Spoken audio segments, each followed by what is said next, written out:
Hello friends, welcome back in my YouTube channel Tulsi global academy.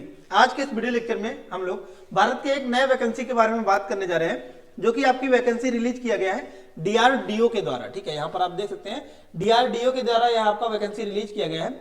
DRDO का आपका मतलब क्या होता है? Defence research and development organisation. ठीक है, इसके द्वारा आपका वैकेंसी रिलीज किया गया है और इसमें आपको कोई भी रिटन एग्जाम नहीं देना है। इसमें आपका डायरेक्ट इंटरव्यू के लिए आपका बुलाया गया है। ठीक है, कैसे इस फॉर्म को अप्लाई करना है, क्या क्या सब कुछ प्रोसीजर है, क्या क्या इसमें डॉक्यूमेंट्स वगैरह लगेंगे, कंप्लीट जानकारी इस वीडियो लेक्चर में हम लोग जानकारी प्राप्त करेंगे। अगर आप चैनल पर नए होंगे तो जरूर से आप चैनल को सब्सक्राइब कर लीजिएगा, ताकि जो भी लेटेस्ट वीडियोज होंगी वो सबसे पहले आप तक पहुंचती रहेंगी। अब बात आती है कि मिस ये नोटिफिकेशन जो यहाँ पर हम लोग देख रहे हैं यह आपको कहां से मिलेगा। ठीक है, तो यहाँ पर देख सकते हैं आपका डीआरडीओ के ऑफिशियल वेबसाइट से आप इसको प्राप्त कर सकते हैं। ठीक है, जैसे कि अभी हम बता भी देंगे कैसे आपको प्राप्त होगा। ठीक है, तो यहाँ पर देख सकते हैं आपका सबसे पहले हम लोग समझते हैं रिक्रूटमेंट क्या है, किस लिए आपका वैकेंसी आया हुआ है। तो यहाँ पर आपको देख रहे हैं कि मिस डीआरडीओ के द्वारा आपको बोल रहा है कि एडवर्टीजमेंट। ठीक है, जो आपका ये आपका पोस्ट आया हुआ है advertisement for walk in interview for the award of junior research fellowship. ठीक है, कि मिस ये आपका JRF 2024। ठीक है, JRF 2024 के लिए आपका ये वैकेंसी आया हुआ है, यानी कि जूनियर रिसर्च फेलोशिप के लिए आपका ये वैकेंसी आया हुआ है। डायरेक्ट इंटरव्यू प्रोसीजर, इसमें कोई रिटन एग्जामिनेशन आपका नहीं होगा। अब बात आती है कि मिस कितने वैकेंसी आपका आया हुआ है, तो इसको नोटिस को आप यहाँ पर थोड़ा सा रीड आउट कर सकते हैं। जैसे कि देख सकते हैं कह रहा आपका कि electronics and radar development establishment LRDE is one of the research and development establishment set up under the Defense and Research and Development Organization, Government of India, to address the needs of defense services in the field of radar and related technology। ठीक है, अब vacancy का अगर बात की जाए कि कितना वैकेंसी है, तो यहाँ पर आप देख सकते हैं सबसे पहले आपका एक साइड दिख रहा होगा सब्जेक्ट डिसिप्लिन और नंबर ऑफ एग्जिस्टिंग वैकेंसीज, कितना पोस्ट है आपका, और यहाँ पर देख सकते हैं फ्यूचर एप्लीकेंट वैकेंसी यहाँ पर देखने को मिल रहा है। ठीक है, और एजुकेशनल क्वालिफिकेशन एक साइड आपको देखने को मिल रहा होगा। तो पहला आपका सब्जेक्ट डिसिप्लिन देखने को मिल रहा होगा यहाँ पर, यह है आपका इलेक्ट्रॉनिक्स एंड कम्युनिकेशन इंजीनियरिंग, यानी कि ECE के लिए आपका है। ठीक है, नंबर ऑफ एग्जिस्टिंग वैकेंसीज कितना आपका 3 पोस्ट यहाँ पर देखने को मिलेगा। ठीक है, फ्यूचर एंटीसिपेटेड वैकेंसीज इसमें आपका 2 पोस्ट देखने को मिलेगा। इसमें अगर एलिजिबिलिटी का बात कीजिए तो देखिए एलिजिबिलिटी सभी में आपका सेम मांग गया है। 3 पोस्ट यहाँ पर आया हुआ है, सॉरी 4 पोस्ट आपका आया हुआ है, यहाँ पर देख सकते हैं। पहला आपका है ECE यानी कि इलेक्ट्रॉनिक्स एंड कम्युनिकेशन इंजीनियरिंग, दूसरा आपका देखेंगे तो कंप्यूटर साइंस एंड इंजीनियरिंग है यानी कि CSC, और तीसरा आपको दिख रहा होगा यहाँ पर इलेक्ट्रिकल इंजीनियरिंग यानी कि EE। ठीक है, EE इलेक्ट्रिकल इंजीनियरिंग यहाँ पर आपको दिख रहा होगा। ठीक है, अब आपको चारों दिख रहा होगा यहाँ पर। ठीक है, देख लीजिए। तो तीसरा आपको कह रहा है इलेक्ट्रिकल इंजीनियरिंग और चौथा आपको कह रहा है मैकेनिकल इंजीनियरिंग। ठीक है, पोस्ट सबसे पहले हम लोग देख लेते हैं। देखिए इलेक्ट्रॉनिक ECE में आपका इलेक्ट्रॉनिक्स एंड कम्युनिकेशन इंजीनियरिंग में देख सकते हैं 3 पोस्ट आपका एग्जिस्टिंग वैकेंसीज है और 2 आपका फ्यूचर एप्लीकेंट वैकेंसीज आपका देखने को मिल रहा है। 1 पोस्ट आपका इसमें CSC यानी कि कंप्यूटर साइंस एंड इंजीनियरिंग में है, और 1 पोस्ट देख सकते हैं आपका फ्यूचर एप्लीकेटेड वैकेंसीज देखने को मिल रहा है। ठीक है, नेक्स्ट यहाँ पर आपको देखने को मिल रहा है EE यानी कि इलेक्ट्रिकल इंजीनियरिंग में 1 पोस्ट आपका एग्जिस्टिंग वैकेंसीज है, और एक यहाँ पर आप देखेंगे तो फ्यूचर एंटीसिपेटेड वैकेंसीज देखने को मिलेगा। मैकेनिकल इंजीनियरिंग में एग्जिस्टिंग वैकेंसी यहाँ पर देख सकते हैं अभी नहीं है, लेकिन यहाँ पर फ्यूचर एंटीसिपेटेड वैकेंसीज 1 पोस्ट देखने को मिल रहा है। अब जो आपका इंपॉर्टेंट बात आ जाता है कि एलिजिबिलिटी क्या मांगा गया है, कैसे आपको यह फॉर्म फिलअप करना है, आप एलिजिबल है कि नहीं है, कैसे आप चेकआउट करेंगे। तो यहाँ पर आप देख रहा होगा कि मिस एजुकेशन क्वालिफिकेशन, तो इसमें आपको बोल रहा है कि graduate degree from recognised university in professional course. ठीक है, कि मींस आपका ग्रेजुएट डिग्री होना चाहिए प्रोफेशनल कोर्स में, लाइक दैट आपको कह रहा है कि BE and BTech in first division in respective subject with GATE. ठीक है, देखिए फर्स्ट डिवीजन से आपका पास होना चाहिए BE BTech, वो भी आपको कह रहा है कि रिस्पेक्टिव सब्जेक्ट में विथ गेट, यानी कि गेट भी आपका होना चाहिए। और कह रहा है या फिर ये आपका नहीं है तो दूसरा आपका कह रहा है पोस्ट ग्रेजुएट डिग्री आपका होना चाहिए from recognised university in professional course जैसे कि कह रहा है ME या फिर आपका MTech हो इन फर्स्ट डिवीजन, इसमें भी मांगा गया both at graduate and post graduate level आपका रिस्पेक्टिव सब्जेक्ट में होना चाहिए, तो आप फिर एलिजिबल है। ठीक है, अब बात आती है कि मैं सैलरी वगैरह यहाँ पर देख सकते हैं कि कितना सैलरी इसमें मिलेगा, जो लोग यहाँ पर सिलेक्टेड भी होंगे तो कितना सैलरी मिलेगा। तो यहाँ पर आपको लिखा होगा कि मैं देखिए essential information regarding selection procedure, ठीक है। फेलोशिप स्टाइपेंड, ठीक है, तो स्टाइपेंड यहाँ पर आप देखेंगे तो 37,000 पर मंथ यहाँ पर देखने को मिलेगा, 37,000 per month plus admissible house rent allowance, ठीक है, हाउस रेंट अलाउंस भी आपको यहाँ पर मिला जाएगा। इसके बाद में कह रहा है अपर एज लिमिट का अगर बात की तो देख सकते हैं 28 ईयर आपका है, ठीक है। जूनियर है यहाँ पर हमने देखा जेआरएफ के लिए आपका वैकेंसी है, ठीक है। तो 1 नवंबर 2024 से आपको ये काउंट करना है और 28 साल का आपका होना चाहिए। इसके बाद भी एज रिलैक्सेशन दिया गया है किसको किसको, schedule caste, schedule tribe and OBC को। कह रहा है कि as per government of India rule, ठीक है, गवर्नमेंट का जो आपका इंडिया का रूल है उसके अकॉर्डिंग आपका शेड्यूल कास्ट और शेड्यूल ट्राइब को एज रिलैक्सेशन दिया जाएगा, ठीक है। टेन्योर का अगर बात की जाए तो देख सकते हैं, कह रहा है the initial offer shall be for a period of 2 year, ठीक है, कि मींस इनिशियल आपका 2 साल के लिए होगा, लेकिन कह रहा है कि extendable up to a maximum of 4 years, ठीक है, इसको एक्सटेंड किया जा सकता है, वो आपके वर्क के आधार पर 4 ईयर के लिए आपका एक्सटेंड किया जा सकता है as per provisions of scheme of research fellowship in DRDO, ठीक है, कि मींस जो भी आपका इनका प्रोग्राम के तहत जो भी बढ़ाया जाएगा वो आपका बढ़ाया जा सकता है 4 साल तक। नेशनैलिटी आपका ओनली इंडियन डाल सकते हैं, इसमें भूटान, नेपाल, पाकिस्तान कोई भी नहीं अप्लाई कर सकता है, ठीक है। एप्लीकेशन प्रोसीजर, इंपॉर्टेंट बात आ जाता है कि कैसे आपका एप्लीकेशन प्रोसीजर क्या है, कैसे इसको फिलअप करना है। तो देख सकते हैं, कह रहा आपका कि eligible candidates who are willing to attend the walk in interview are advise to send their willingness by email at, ठीक है, देख सकते हैं किस ईमेल पर आपको ईमेल भेजना है। तो देख सकते हैं ये आपका ईमेल यहाँ पर दिख रहा है, ठीक है, इसको आपको नोट डाउन कर लेना है या फिर इसको आपको स्क्रीनशॉट ले लेना है, क्लीन यहाँ पर कर दे रहा हूँ ताकि आप यहाँ पर स्क्रीनशॉट इसको ले सकते हैं, ठीक है। ये आपको स्क्रीनशॉट ले लेना है, इसी ईमेल पर आपको क्या करना है, भेजना है, ठीक है। देखिए क्या कर रहा है, एटलीस्ट बाई 10 दिसंबर 2024, ठीक है, कि 10 दिसंबर तक आपको क्या कर देना है, इस पर भेज देना है अगर आप एलिजिबल है, ठीक है। 10 दिसंबर तक आप इसको यहाँ पर आप भेज देना, ठीक है।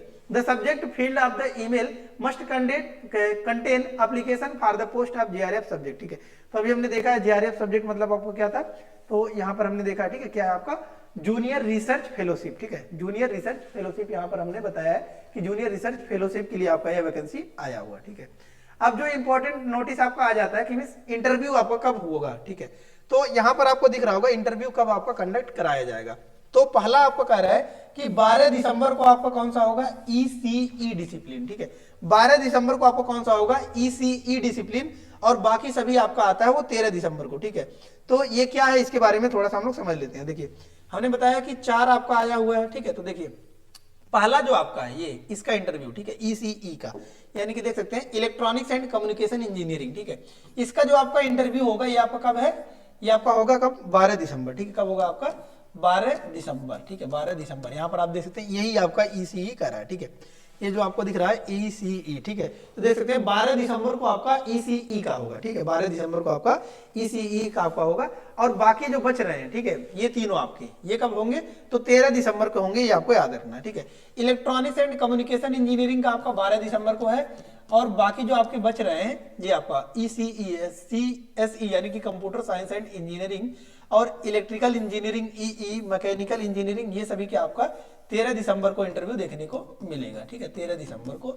अब कहाँ जाना है ये सभी चीजें भी हम लोग समझेंगे, फॉर्म को कैसे फिलअप करना है इसके बारे में भी समझेंगे, ठीक है। देखिए सबसे पहले हम लोग गाइडलाइन क्या दिया गया है इंटरव्यू के लिए इसके बारे में समझते हैं, ठीक है। तो देखिए आपका सबसे पहले आपको कह रहा है वेन्यू कहां पर है, तो देख सकते हैं कि electronics and radar development establishment यानी कि LRDE, DRDO township, CV Raman Nagar Bengaluru, ये आपका एड्रेस है, इसको आप यहाँ पर स्क्रीनशॉट ले सकते हैं, ठीक है। इसके बाद कह रहा है कि रिपोर्टिंग टाइम, तो रिपोर्टिंग टाइम ये आपको इंपॉर्टेंट सबसे ज्यादा यही याद रखना है कि रिपोर्टिंग टाइम क्या है। तो देख सकते हैं 8:30 to 9:30 है आपका, ठीक है, 8:30 to 9:30 के बीच में ही आपको वहां पर प्रेजेंट हो जाना है। कह रहा है at LRDE main gate reception, ठीक है, मेन गेट रिसेप्शन पर आपको पहुंच जाना है। और जो लोग लेट जाएंगे, कह रहा है कि late arrived candidates will not be allowed to participate in walk in interview process, ठीक है, कि अगर कोई लेट जाता है तो फिर इनको इससे बाहर कर दिया जाएगा, वो एलिजिबल नहीं होंगे, यहाँ पर इंटरव्यू नहीं दे सकते अगर कोई लेट करता है, ठीक है। क्या क्या चीजें इसके साथ लेकर जाना है आपको इसके बारे में बता रहा है। While appearing for walk-in interview, the candidates are required to produce original certificates, testimonials with respect to qualifications and experience for verification and submit duly filled application as per the format provided along with a recent color passport size photo affixed on the top right corner and one self attested copy of the original। ठीक है, वो कौन सा format है, क्या form है, अभी उसके बारे में हम बता देंगे कि क्या आपको लेके जाना है। ठीक है, तो ये आपको कह रहा है कि जो भी आपका यहाँ पर डॉक्यूमेंट अपडेट करेंगे, ठीक है, वो आपको लेकर भी वहां पर जाना है, आपका हार्ड कॉपी भी उसका लेकर जाना है। ठीक है, वो भी उसमें फोटो लगाकर, किसमें फोटो क्या लगा कर लेके जाना है, यहाँ पर आपको नीचे अभी फॉर्म दिखेगा। ठीक है, तो यहाँ पर आप देख सकते हैं नेम वगैरह आपका एप्लीकेशन फॉर्मेट यही है आपका। ठीक है, एप्लीकेशन फॉर्मेट ये आपको दिख रहा होगा आप। ठीक है, देखिए, तो एक साइड आपको यहाँ पर फोटो लगाना है, नेम यहाँ पर लिखना आपका किस सब्जेक्ट के लिए है, name, gender, date of birth. ठीक है, ये आपका एज आपको कितना हो रहा है, हमने बताया 1 नवंबर 2024 तक। 28 साल से कोई बड़ा है तो उसका नहीं होगा। ठीक है, तो इसलिए आपको बता रहा है। ठीक है, नेशनैलिटी वगैरह फिलअप करना है, father name, mother name, married है या फिर नहीं है, क्वालिफिकेशन, ये सभी आपको फिलअप कर देना है। ये आपको नीचे मिल जाएगा। ठीक है, ये आपको मिल जाएगा, इसी में मिल जाएगा। ठीक है, कैसे डाउनलोड करना है इसके बारे में भी अभी हम बता देंगे। ठीक है, ये देख सकते हैं इसमें क्या क्या चीजें लेकर जाना है, इसके बारे में भी बताया गया। ठीक है, सबसे पहले हम लोग समझ लेते हैं जो भी प्रोसीजर है इसका, इसके बाद हम लोग इसको समझते हैं। देखिए, वेन्यू हमने समझ लिया, रिपोर्टिंग टाइम देख सकते हैं 8:30 to 9:30 है आपका। देखिए, अगर 12 दिसंबर को ECE वालों को जाना है 8:30 to 9:30 में। ठीक है, और 13 दिसंबर को CSC, EE एंड ME। ठीक है, इन सभी को 13 दिसंबर को जाना है। ठीक है, ये आपको हार्ड कॉपी इसका लेकर जाना है बोल रहा है। इनकम्प्लीट जिसका एप्लीकेशन होगा उसको रिजेक्ट कर दिया जाएगा। ठीक है, कह रहा कि कैंडिडेट जो है उनको आल्सो आपको government issued photo identity proof लेके जाना है, जैसे कि आपका आधार कार्ड हो सकता है, पासपोर्ट कार्ड हो सकता है, पैन कार्ड, वोटर ID, ये सभी चीजें आप लेकर जा सकते हैं, फोटो कॉपी वगैरह लेकर जाना है आपको। ठीक है, नेक्स्ट आपको कह रहा है कि इलेक्ट्रॉनिक आइटम्स जो कि आपके जैसे कि मोबाइल फोन हो गए, पेन ड्राइव हो गया। ठीक है, उसके बाद कह रहा है आपका कि लैपटॉप, स्मार्ट वॉच, ये सभी आपका अलाउ नहीं होगा। नेक्स्ट कह रहा है कि candidates presently employed in government department, अगर कोई आपका गवर्नमेंट डिपार्टमेंट में एम्प्लॉयड है तो उनको NOC वहां पर लेकर जाना होगा, NOC उनको दिखाना पड़ेगा। अब बात आती है कि मींस फॉर्मेट कौन सा है, तो यहाँ पर देख सकते हैं फॉर्मेट आपका यही है, एप्लीकेशन फॉर्मेट, यहीं से आपको ये देखने को मिल रहा है। अगर किसी को कुछ चीजें समझ में नहीं आई होगी तो आप इसको डाउनलोड करके भी रीड आउट कर सकते हैं। कैसे डाउनलोड करना है हम बता देते हैं। देखिए, यहाँ पर आपको दिख रहा होगा, ये आपका है, देख सकते हैं।